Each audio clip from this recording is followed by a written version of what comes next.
من شیعه موحد شده هستم. اشهد ان لا اله الا الله، اشهد ان محمدا رسول الله. با کمک های استادان عزیزی که در این شبکه به خصوص آقای انصاری مطالب بسیاری رو من بعد از 50 سال متوجه شدم. تو این 50 سال در ایران نه تنها من بلکه بقیه شیعه جز از موضوع شهادت امام حسین و صحرای کربلا و اینها چیزی یاد نگرفتن.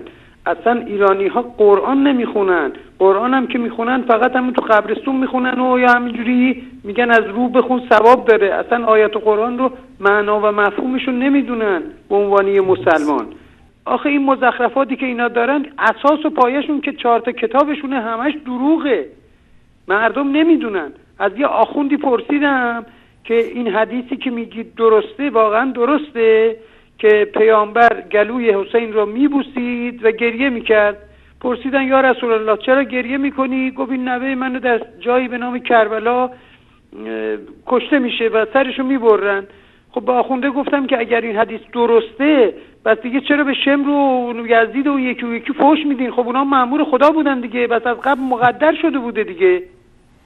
دروغگوهای بزرگی هستن، جز دروغ و تدلیس و حقه‌بازی چیز دیگه ای ندارن.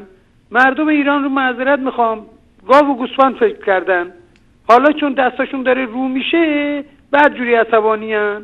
تشکر میکنم، ادامه بدید. خیلی متشکرم. من